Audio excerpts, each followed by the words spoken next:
현미경보석 1부에서 1번부터 7번 경기를 다뤄드리고 현미경보석 2부에서 8번부터 14번 경기 나머지 7경기를 다뤄드리는데 현미경보석 2부 같은 경우에는 풋볼살롱 유튜브 멤버십 회원분들에게만 분석 내용과 최종 픽을 독점적으로 공유를 드리기 때문에 이 멤버십으로 가입을 하셔서 특히나 2부 경기 K리그2 경기에서 이변 픽이 많이 나올 것으로 생각이 되기 때문에 멤버십으로 합류를 하셔서 2부 분석도 확인을 부탁드리도록 하겠습니다.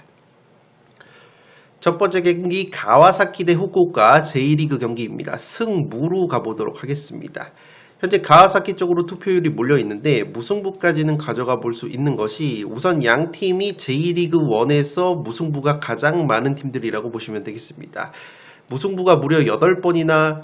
나왔을 정도로 양 팀 모두 제1리그에서 최다 무자비 공동 1위 면모를 보이고 있기 때문에 무승부의 이변 픽 가능성은 충분히 열려있는 경기라고 생각이 되고 물론 상대 전적 면에서는 가와사키가 최근에 후쿠오카의 천적 면모가 있습니다. 후쿠오카 상대로 8경기에서 7승 1무 무패를 달리고 있고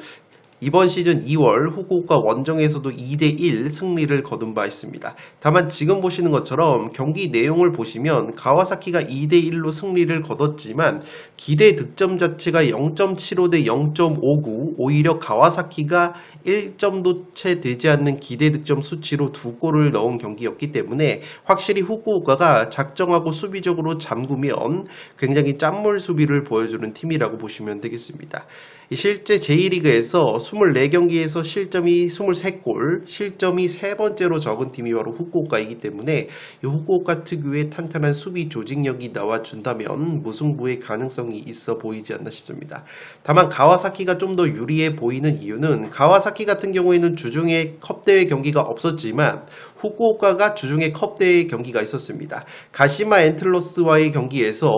2대2 무승부 뒤에 연장전 끝에 2대3으로 패배를 당했기 때문에 체력 소모가 상당히 컸고 양팀 모두 주전자들이 대거 출전을 했던 컵대회이기 때문에 확실히 후쿠오카가 컵대회 여파에 따른 체력 누수가 있을 것으로 보입니다. 후쿠오카가 수비력은 좋은데 공격력은 상당히 떨어집니다. 득점이 4번째로 적은 팀이기 때문에 이변이 나온다면 저득점 무승부의 가능성이 높아 보이고 그나마 고무적인 것은 후쿠오카가 미키 토모야 선수가 최근에 부상으로 빠져있는 가운데 그래도 용병자원인 자이디 선수가 주중 FA컵에서 오랜만에 골맛을 봤기 때문에 리그 경기에서도 후쿠오카의 자이디 선수의 뚝배기 한 방이 나올 가능성은 여전히 있다고 보시면 되겠습니다. 살롱 코멘트로 한 번 더 정리를 해드리면 가와사키 같은 경우에는 지금 보시는 것처럼 공격 패턴이 다양하다고 보시면 되겠는데 특히나 세트피스 득점이 간접 세트피스만 12골, 직접 세트피스까지 포함하면 14골이기 때문에 가와사키가 이번 시즌 제1리그에서 비셀 고베와 더불어서 세트피스 공격력이 가장 강력한 팀이라고 보시면 되겠습니다. 세트피스 공격력뿐만 아니라 지금 보시는 것처럼 크로스 패턴에 의한 득점 역시 9골로 측면 크로스와 세트피스라는 강력한 무기를 갖고 있는 것이 바로 가와사키라고 보시면 되겠습니다. 반대로 후쿠오카 같은 경우에는 실점이 적은 팀이라고 말씀을 드렸는데 전체 실점 비중에서 21%, 5실점을 세트피스로 당하고 있고 측면 크로스 실점 역시 전체 6실점으로 26%를 당하고 있기 때문에 약 47%가량의 실점을 가와사키의 최대 강점 분야인 세트피스와 측면 크로스로 인해서 당하고 있기 때문에 가와사키 입장으로서는 강점인 세트피스와 측면 크로스가 충분히 통할 수 있는 경기가 될 것으로 생각이 됩니다. 반대로 후쿠오카가 공격력은 떨어진다고 말씀을 드렸는데 세트피스 득점이 3골, 측면 크로스 득점이 4골로 그렇게까지 많은 득점을 하고 있지 못하고 반대로 가와사키는 세트피스 실점도 5골로 전체적으로 적은 실점을 하고 있는 데다가 측면 크로스 실점 역시 후쿠오카보다는 확실히 적은 실점을 하고 있기 때문에 이 공수 양면에 걸쳐서 데이터적으로도 가와사키가 좀 더 유리해 보이고 이 주중 컵대의 여파에 따른 체력 누수 역시 가와사키가 앞선다는 점, 그리고 천적 면모까지 있다는 점을 고려한다면 가와사키의 승리가 나올 가능성이 높아 보이지만 최근에 가와사키도 6경기에서 2승 4패로 경기력이 주춤하고 있고 그러한 점을 고려했을 때 최다 무자비 면모가 나와준다면 무승부의 가능성이 충분히 있어 보입니다. 다만 후쿠오카의 승리는 가져가지 않는 이유는 이 후쿠오카가 올 시즌 컵대회 이후에 치른 리그 경기 성적이 1승 2무 2패로 상당히 저조하기 때문에 확실히 컵대회 이후에 치른 경기에서 체력 누수가 많은 것이 바로 후쿠오카라는 점에서 가시마와의 연장전 승부가 굉장히 영향을 미칠 것으로 보이기 때문에 무승부만 가져가면서 1번 경기 승무로 가보도록 하겠습니다.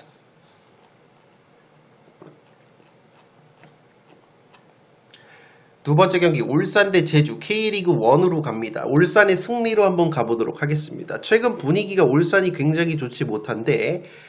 K리그 7경기에서 3무 4패 하락세에 빠져 있습니다. 다만 제가 울산으로 가는 이유는 김판곤 감독이 경질이 되고 신태용 감독이 새롭게 부임을 했기 때문에 이번 제주와의 경기가 신태용 감독의 데뷔전이라고 보시면 되겠고 이번 시즌 제주와의 두 차례 맞대결에서도 울산이 두 차례 모두 승리를 거둔 바 있기 때문에 분위기 반전 타이밍으로 나쁘지 않은 타이밍이라고 생각이 됩니다. 제주 같은 경우에는 최근에 리그 4경기에서 2승 1무 1패 나쁘지 않은 경기력을 보여주고 있는데 확실히 원정에서 경기력 기복이 심합니다. 제주가 홈발을 받는 팀이고 라리가로 치면은 섬 지역에 있는 마요르카나 라스팔마스처럼 홈발을 받는 팀이고 반대로 제주가 원정을 떠나면 상당히 경기력 기복이 심한데 직전 김천상무 원정에서도 1대3 패배를 당했고 확실히 홈에서의 6승 1무 5패보다 원정에서의 2승 4무 6패 성적만 보더라도 원정에서 고전을 하고 있는 것이 바로 제주라고 보시면 되겠습니다. 다만 그래도 제주가 용병 공격수 유리 선수가 3경기 2골로 나쁘지 않은 골 감각을 보여주고 있기 때문에 제주 입장으로서는 이 유리 조나탄 선수의 뚝배기 한방 기대를 걸어볼 수 있는 요소라고 생각이 됩니다. 살롱 코멘트로 정리를 해드리면 이번 시즌 두 차례 맞대결에서 모두 울산이 승리를 거뒀습니다. 최근에 펼쳐졌던 제주의 홈 경기에서 울산이 2대1 승리를 거뒀는데 확실히 제주가 홈에서는 굉장히 대등한 경기력을 보여줬지만 울산의 홈에서 펼쳐졌던 경기에서는 울산이 압도적인 경기력을 보여줬고 울산 홈에서 치른 경기에서는 기대 득점이 무려 울산이 3.45, 제주가 0.56으로 적었기 때문에 확실히 울산이 홈에서 제주 상대로 최근에 우위를 보이고 있다고 보시면 되겠습니다. 이 또한 제가 울산이 신태용 감독 부임 효과뿐만 아니라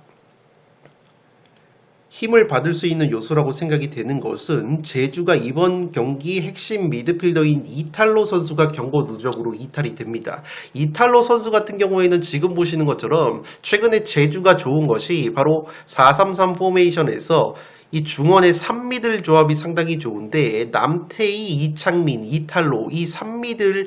효과가 상당히 컸다고 보여지는데 이 남태희와 이창민 선수 같은 경우에는 아무래도 공격 쪽에 포커스가 맞춰져 있고 활동량 자체는 그리 많은 자원들이 아니기 때문에 이 이탈로 선수가 남태희, 이창민 선수 뒤에서 수비적인 역할 그리고 왕성한 활동량과 피지컬을 바탕으로 든든하게 버텨주는 역할을 하는 미드필더인데 이 이탈로 선수가 이번에 빠지게 된다면 제주가 자랑하는 이 3미들 조합이 깨질 가능성이 상당히 높기 때문에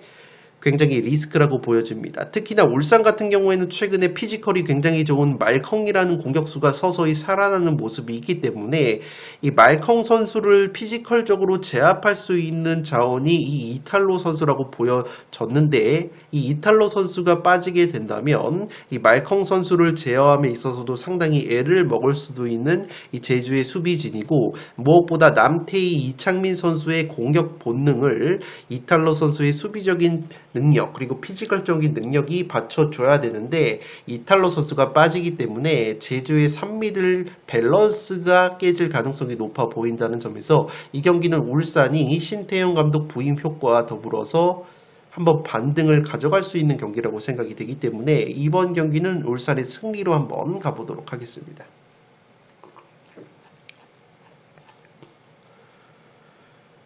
세 번째 경기 강원 대 김천 상무 경기입니다. 과감하게 단통 무승부로 가보도록 하겠습니다. 이 경기는 사실 김천 상무의 승리 가능성이 높다고 보여졌지만 최근에 강원이 홈에서 보여주는 끈질긴 극장골, 극장승부를 고려했을 때는 쉽사리 패할 것 같지 않은 경기라고 생각이 됩니다. 최근에 강원이 강릉 하이원 아레나에서 펼쳐진 경기에서 울산 대전 상대로 모두 극장골을 때려 넣으면서 2대2 무승부를 거둔 바 있기 때문에 강팀 상대로 홈에서 지지 않는 경기력, 특히나 극장골을 통해서 보여주고 있는 것이 바로 강원이라고 보시면 되겠습니다. 물론 이번 시즌에 김천 상무만 만나면 작아졌던 강원인데 최근 맞대결에서는 홈에서 무려 0대4 대패를 당했던 강원이고 1차전 맞대결 역시 김천이 1대0으로 승리를 거뒀기 때문에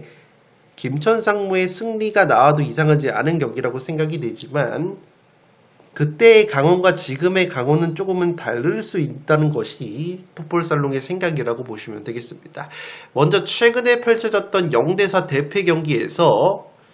김천 상무가 골을 넣었던 조현택과 모재현이 팀을 떠났습니다. 조현택은 울산으로 그리고 김천 상무의 유니폼을 입고 득점을 기록했었던 모재현은 다름 아닌 지금 강원으로 이적을 해서 좋은 모습을 보여주고 있기 때문에 5월에 펼쳐졌던 1차전 맞대결 0대4 대패 구도와는 조금은 다를 수 있는 경기라고 생각이 되고 무엇보다 강원이 최근에 경기력이 개선이 된 이유가 최근까지 김천 상무에서 좋은 활약을 보여줬었던 자원이 강원으로 돌아오면서 경기력이 살아났다고 보시면 되겠습니다. 김대원, 모재현, 그리고 서민우, 김동현 같이 최근까지 김천 상무에서 활약한 선수들이 대거 포진이 된 강원이기 때문에 무엇보다 강원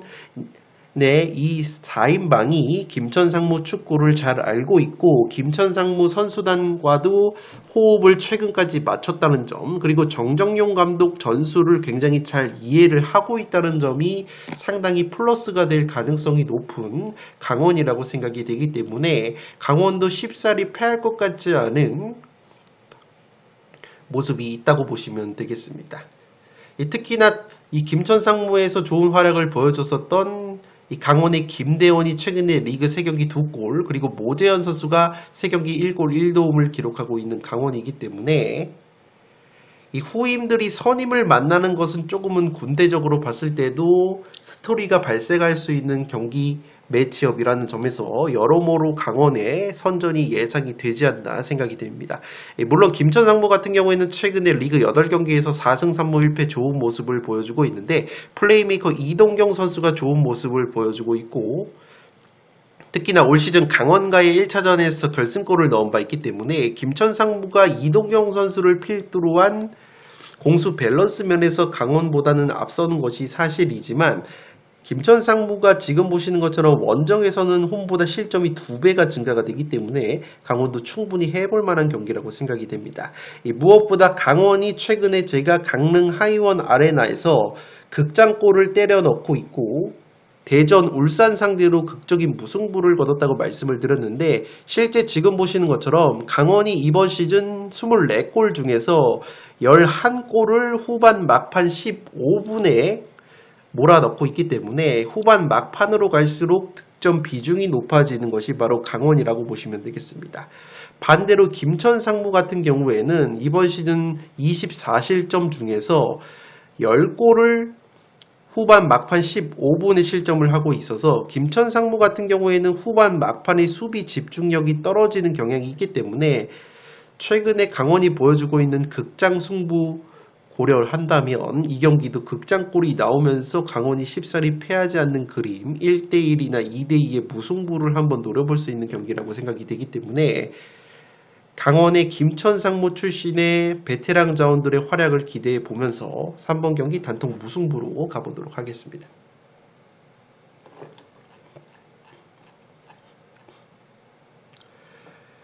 네 번째 경기 충남 아산 대 경남 K리그2 경기로 갑니다. 승무로 가면서 이 경기도 무승부 2변까지 가져가 보도록 하겠습니다. 액면가로는 이 충남 아산이 좀 더 좋은 모습을 보여줄 가능성이 높아 보이지만 최근에 충남 아산이 경기력과 별개로 뒤숭숭한 분위기가 있다고 보시면 되겠습니다. 물론 K리그2 6경기에서 3무 3패 승리가 없는 경기력까지 떨어져 있지만 무엇보다 충남 아산이 지금 주장직 선임을 놓고 잡음이 일고 있습니다. 이 배성재 감독이 최근에 손준호 선수를 주장으로 임명을 했는데 아시다시피 손준호 선수 같은 경우에는 중국 리그에서 비롯된 승부 조작 혐의가 아직까지 100% 소명이 되지 않았기 때문에 지금 손준호 선수를 주장직으로 임명한 것에 대해서 다른 팀들 팬뿐만 아니라 충남 아산 팬들까지도 조금 비판의 목소리가 있어서 이러한 주장단 선임과 관련해서 잡음이 일어나고 있는 충남 아산이고, 무엇보다 충남 아산이 이 배성재 감독이 자진 사퇴를 했다가 최근에 또다시 번복을 하면서 돌아오는 등 상당히 구단 수뇌부를 둘러싼 분위기가 뒤숭숭한 면이 있기 때문에 과연 100% 경기력이 나올 수 있을지 의문이라고 보시면 되겠습니다. 물론 측면자원 한교원 선수가 최근에 리그 2경기 연속골 넣고 있으면서 한교원 선수가 가장 역할을 하고 있지만, 이번 경기 측면 공격수인 데니손 선수가 컨디션이 불투명한 것 역시 충남 아산에게는 굉장히 악재라고 보시면 되겠습니다. 이 데니손 선수가 이번 시즌 경남과의 첫 맞대결에서 득점포를 가동을 했던 용병 자원이기 때문에 충남 아산이 이 데니손 선수의 공백이 느껴질 수 있는 경기이고, 무엇보다 충남 아산 같은 경우에는 무승부가 9번으로 K리그2에서 무승부가 가장 많은 팀이기 때문에 무승부 통수의 가능성 충분히 열려 있다고 보시면 되겠습니다. 다만 무승부가 한계로 보여지는 것은 최근에 이 충남 아산이 경남 상대로는 4연승 압도적인 천정 면모가 있기 때문에 쉽사리 패할 것 같지 않은 경기라고 생각이 되고, 이 경남 같은 경우에는 최근에 굉장히 좋지 못했는데 직전 부산과의 홈경기에서 1대0 승리를 거두면서 9경기 만에 승리를 거뒀기 때문에 분위기 반전에 성공을 했습니다. 물론 여전히 실점이 두 번째로 많고 득점은 가장 적은 팀이 바로 경남이지만, 어쨌든 지난 경기 용병자원 단레이 선수가 워밍업 도중에 부상으로 빠졌지만 이 단레이 선수 대신 들어온 이중민이라는 선수가 굉장히 멋있는 중거리 결승골을 넣었기 때문에 이중민 선수의 활약이 조금 기대가 되는 경남이라고 보시면 되겠습니다. 다만 경남 역시 원정에서는 득점이 거의 3분의 1가량으로 줄어들고 이번 시즌 K리그2에서 공격력이 가장 떨어지기 때문에 충남 아산의 무자비 면모와 더불어서 뒤숭숭한 분위기를 고려한다면 이 경기는 무승부가 한계치로 보여지는 매치라고 생각이 됩니다. 4번 경기 승무로 한번 가보도록 하겠습니다.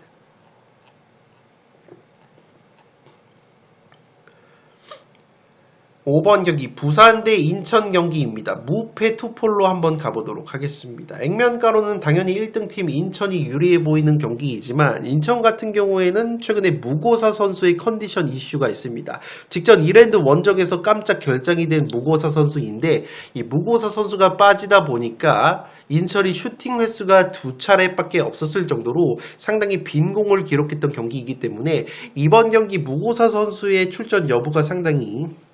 중요할 것으로 생각이 됩니다. 윤정환 감독의 인터뷰에 따르면 무고사 선수가 부상은 아니고 이 무더위 속에서 체력적인 이슈가 있어서 예방 차원에서 이랜드전에 결장을 시켰다고 하니까 개인적으로 봤을 때 이번 경기 인천의 무고사 선수의 출전 가능성이 보다 높지 않나 생각이 된다고 보시면 되겠고, 이 인천 같은 경우에는 공격뿐만 아니라 이번 시즌 최대 강점은 바로 수비이기 때문에 지금 K리그2에서 23경기 15실점으로 실점이 가장 적은 팀이 바로 인천이기 때문에 최근 부산이 보여주고 있는 골 결정력 난조를 고려한다면 이변이 나온다면 1차전과 마찬가지로 1대1 저득점 무승부 정도가 합리적이지 않나 생각이 됩니다.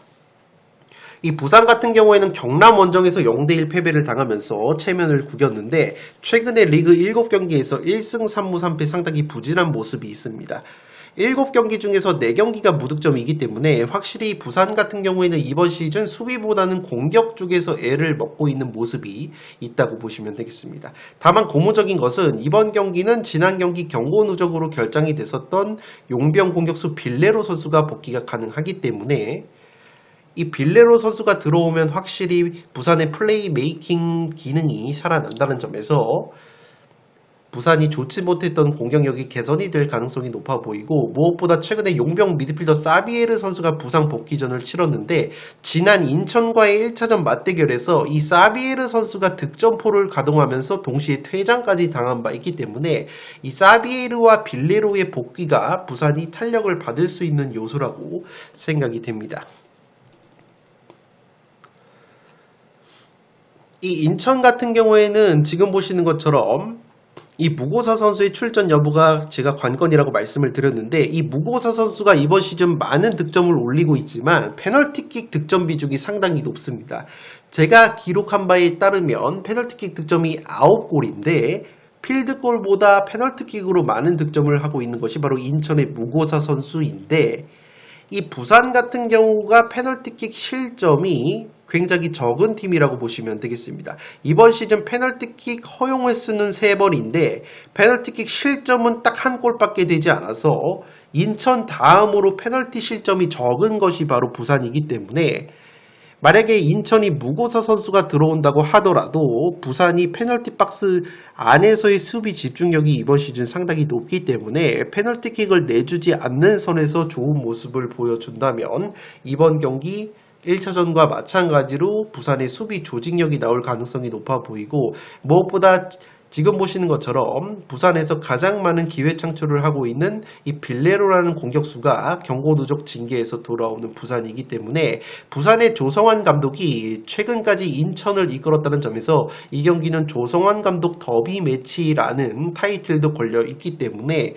쉽사리 패할 것 같지 않은 부산의 저력이 나올 가능성이 있어 보이기 때문에 5번 경기는 무패로 한번 가보도록 하겠습니다.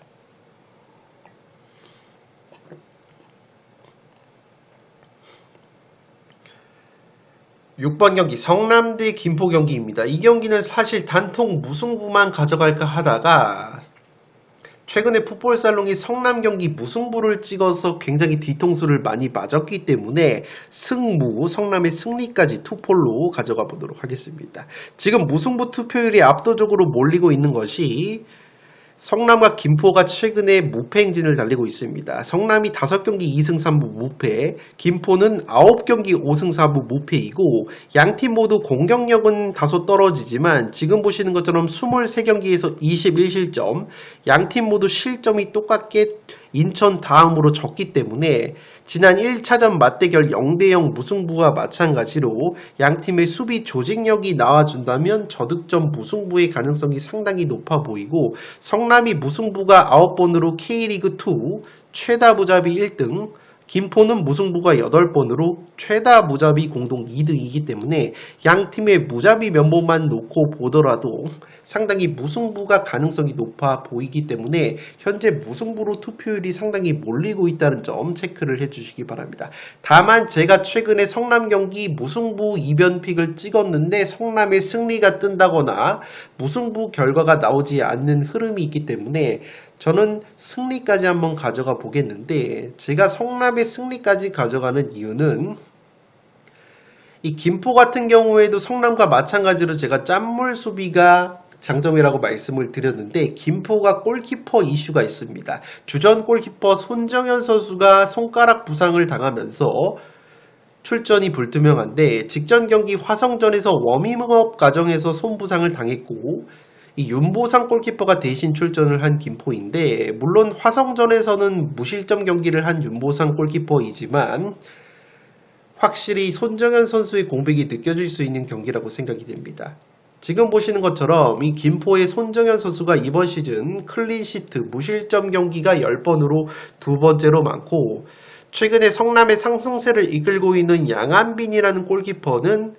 9경기 출전해서 4번이 무실점이었기 때문에 확실히 양팀이 골키퍼가 차지하는 비중이 상당히 높다고 보시면 되겠습니다. 실제 지금 보시는 것처럼 김포가 인천 다음으로 무실점 경기가 11번으로 두 번째로 많고, 세 번째로 많은 것이 바로 성남 10회를 기록하고 있기 때문에 양팀 모두 수비, 특히나 골키퍼 비중이 상당히 높고, 그렇기 때문에 김포가 주전 골키퍼 손정현 선수의 부상 여부가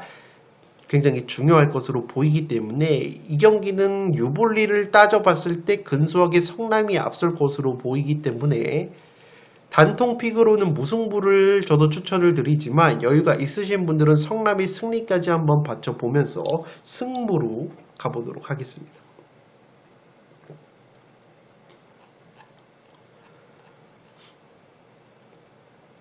현미경 분석 1부 마지막 경기 산프 히로시마 대 시미즈의 경기입니다. 산프 히로의 승리로 가보도록 하겠습니다. 이 경기는 주중 경기가 제가 굉장히 중요하다고 말씀을 드렸는데 주중 시미즈와의 FA컵 경기에서 이 산프 히로가 3대0 대승을 거뒀습니다. 이 주중에 펼쳐졌었던 1차전 산프 히로 대 시미즈 경기 라인업을 제가 면밀하게 봤는데 양팀 모두 주전자원들이 대거 출전한 경기였기 때문에 이번 승무패 경기 전초전 역할을 했었고 그 주중 FA컵 경기에서 3대0 대승을 거둔 산프 히로이기 때문에 이번에도 주말 리그 경기에서 좋은 모습을 보여줄 가능성이 있지 않나 생각이 됩니다. 산프 히로 같은 경우에는 J리그 1에서 실점이 가장 적은 팀입니다. 24경기에서 18실점, 짠몰 수비 1등 팀이기 때문에 산프 히로 특유의 탄탄한 수비력이 나올 가능성이 높아 보이고 반대로 시미즈 같은 경우에는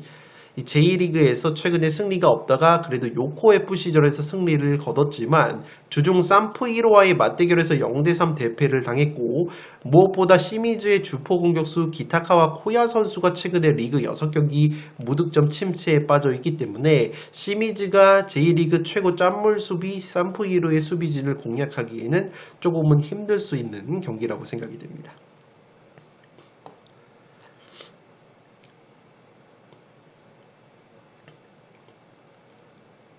산프 히로 같은 경우에는 수비력이 1등이지만 이번 시즌 공격력은 조금 아쉬운 점이 있습니다. 다만 산프 히로가 확실히 강점이 있는 것은 바로 세트피스인데 지금 보시는 것처럼 산프 히로가 세트피스 득점이 무려 12골, 전체 득점 중에서 41%를 세트피스로 때려놓고 있는데 시미즈 같은 경우에는 지금 보시는 것처럼 실점 패턴 중에서 세트피스 실점이 9골로 28%의 실점을 세트피스로 당하면서 가장 취약한 부분이 바로 세트피스 수비이기 때문에 산프 히로의 세트피스 공격이 통할 가능성이 상당히 높지 않나 생각이 됩니다. 이 시미즈 역시 지금 보시는 것처럼 간접 세트피스 득점 9골, 직접 세트피스 득점 2골을 더해서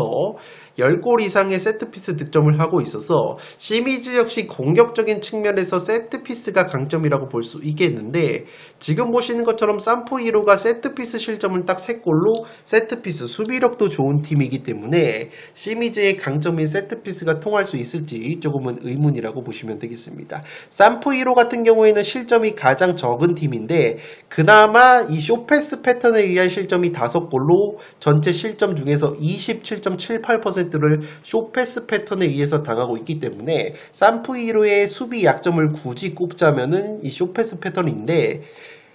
안타깝게도 시미즈 같은 경우에는 지금 보시는 것처럼 짧은 쇼패스 패턴에 의한 득점이 2골로 상당히 적기 때문에 이 경기는 주중 FA컵 경기와 비슷한 경기 양상이 나오게 된다면 충분히 산프 히로가 체급을 보여줄 수 있는 경기라고 생각이 되기 때문에 7번 경기는 산프 히로의 승리로 한번 가보도록 하겠습니다.